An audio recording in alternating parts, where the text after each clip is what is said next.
Sunset for the day. Very, very nice. So, welcome to another episode of The Best of What's Around. I'm Patrick Houston. And on this show, I like to talk about the interesting things that I read from gathering information from books, because it's what I do. It's what I do. Audiobooks. Audiobooks for ADD is really good. Audiobooks to do what you're doing. I'm in a park right now. Audiobooks. So I'm about to read the book Money Master the Game by Tony Robbins again for the second time, because I have to get more in-depth knowledge on put options and stuff like that, things that I'm doing in the stock market, whatever. And I wanted to talk today, how that ties in, is about the happy number. There is a happy number, a number which you can make where your happiness sort of is at its peak and it sort of plateaus. And that number is roughly 150,000. And what I found out about that number, learning a lot about the tax code and where you put your money and stuff like that, is this.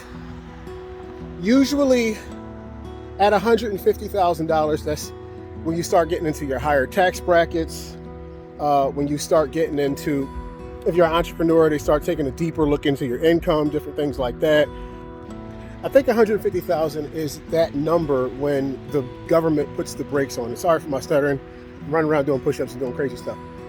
Like in the tax world, the only reason why I see only benefit I see to making more than $150,000 is you don't have to pay Social Security tax anymore. Meh? But getting back onto the philosophy of this number, 150,000, it's a very even number. 3 even distributions of $50,000. It's really good, even, nice number. Now with that number, a family of 4 can comfortably live in a 1,200 square foot house, or a 12 to 2,400 square foot house, and they can manage 2 modest cars, a couple of Chevys or a Chevy and a Toyota or something. That $150,000, depending on where you are, can also get your kids into a decent school, something suburban, or, some kind of charter school, or even if you really wanted to stretch your bill, you can go to like one of those parochial schools that you pay a certain amount of money a year for.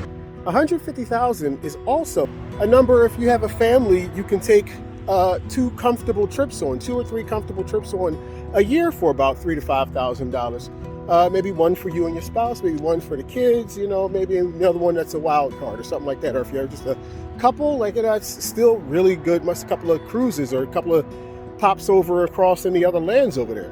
So that's what I try to do. When I do my business, when I aimed for what I aimed for last year, I was aiming for about 100,000. I didn't like the comfortable at that point, so I decided to step it up to 150,000. If I'm able to make 150,000 a year, and it's really roughly $500 a day, something like that, or roughly 15,000 a month, which is something that 2 decent working adults with at least an associate's degree they got together can do very easily. I think if you make anything more than that, you usually are sacrificing either your happiness index overall or your time that it takes to make that type of money. And that's of course if you don't have some sort of exceptional mental capacity, or you came from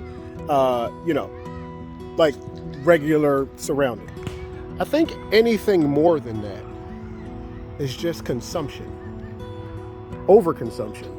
And I think our government thinks that way too. Now, in no ways is our government as oppressive as other governments in other countries, but it does seem to go heavier on the taxes at 150,000. It seems to look into, IRS wants to look into what you do more when you make 150,000. So that number seems to be the number to keep you under the radar. So what I'm doing is in that rule of 3 that we talked about earlier, if I can dispose of $100,000 and save $50,000 for 20 years. So for me, that'll be to the age of 58. I'll have my $1 million and I'll be able to retire and do whatever I want, based off of your 4% withdrawal rule. So that's where I'm aiming. You don't have to do much to get to your goals, to get to your means, to your end. All you have to do is find where the numbers lie and find what you can do inside your comfort zone to hit your magic number. It's not rocket science. If you don't like your lifestyle, then you have to raise your mental capacity or your time working capacity. Or if you don't like working, then you can lower your number. It's not rocket science. Go get happy out there. Be free. Take it easy out there, guys.